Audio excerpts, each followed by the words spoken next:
रुड़की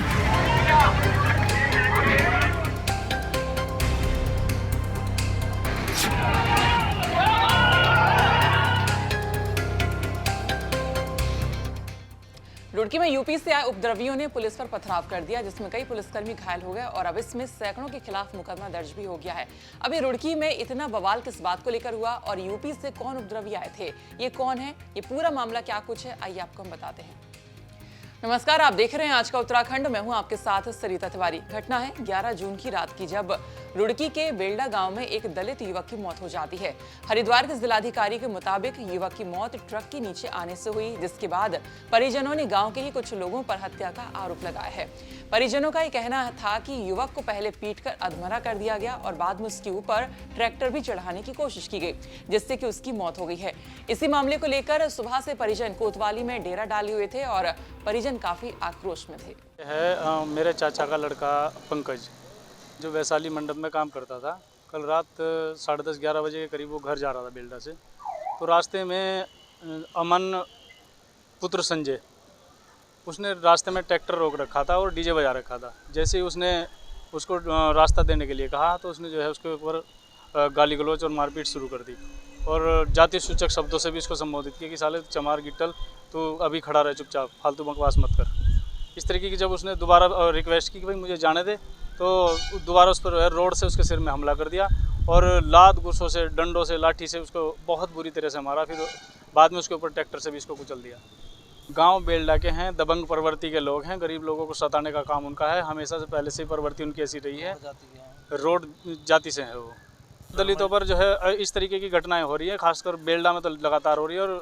और दिक्कतें हमें ये होती है कि पुलिस हमारी बहुत देर में सुनवाई करती है। जब हम हज़ारों की संख्या में यहाँ लोग इकट्ठे होते हैं, तब जाके हमारी थोड़ी बहुत सुनवाई कहीं होती है। इस प्रशासन ने अभी हमें कहा है कि पंचनामे की रिपोर्ट आ जाए, हम तुम्हें जो है हम तुम्हारा मुकदमा दर्ज कर देंगे। हम पंचनामे की रिपोर्ट लेकर मैडम के पास पहुँच रहे हैं।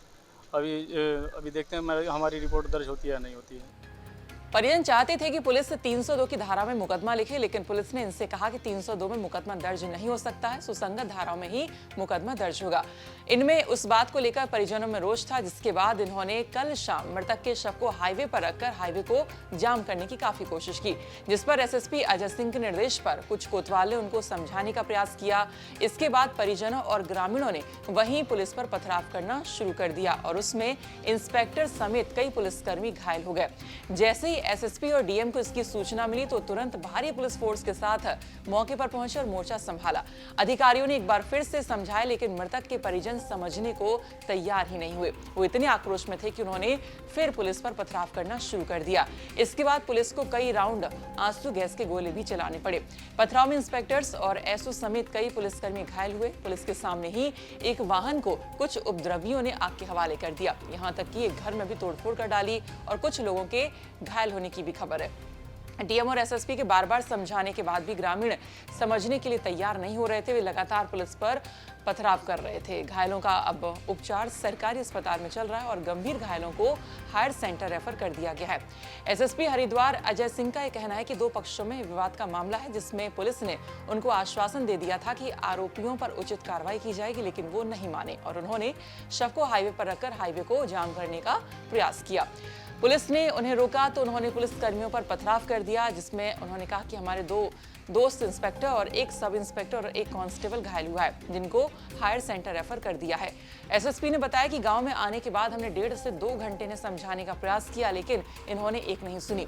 ऐसा प्रतीत होता है कि गांव में शांति भंग करने का पहले से ही इनका कोई षड्यंत्र था, क्योंकि यहाँ पर बाहर से आए हुए लोगों की भी बहुत सारी मोटरसाइकिल देखी गई हैं।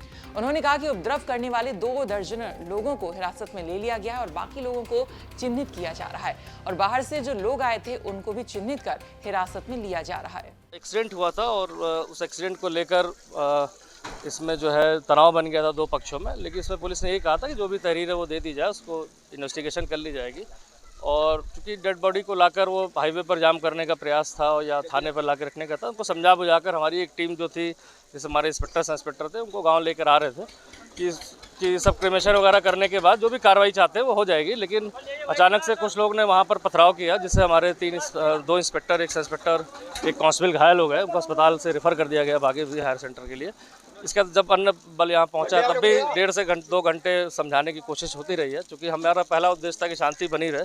लेकिन ऐसा लगता है कि षड्यंत्र के तहत कुछ उपद्रवकारी बाहर से आए थे। काफ़ी सारी हमें यहाँ मोटरसाइकिल गाड़ियाँ मिली हैं जो बाहर के नंबर की हैं, यूपी की नंबर की, यहाँ की लोकल नहीं है। तो ऐसा लगता है कहीं ना कहीं षड्यंत्र था शांति भंग करने का। उन सभी को चिन्हित किया जा रहा है। अभी 2 दर्जन के करीब इसमें हमने प्रिवेंटिव अरेस्ट करी है, बाकी शांति बनी है। ताकि सारे लोग ऐसे नहीं, इस पूरे गांव में ऐसा नहीं होता कि हमेशा कोई ऐसे झगड़े होते हैं, लेकिन कहीं ना कहीं इसमें उपद्रवी तत्व थे, कोई षड्यंत्रकारी रहा होगा, ऐसा 1-2 लोग ऐसा जो सूचना मिल रही है, और वो भीड़ के उसमें आकर उकसाकर और उन्होंने पथराव किया। मुझे ऐसा लगता है कि जो बाहर से लोग आए काफ़ी लोग, उन्होंने इसको यहाँ पर शांति भंग करने का प्रयास किया। हुई थी बेड़ला गाँव में, इसमें 4 टोटल मुकदमे लिखे गए हैं। एक जो मृतक है उसके चाचा की तरफ से जो तहरीर दी गई थी उसमें 304 का मुकदमा दर्ज हुआ है, और इसके अलावा पुलिस की तरफ से 3 केसेस अलग अलग जो घटनाक्रम हुआ उसमें दर्ज किए गए संगीन धाराओं में।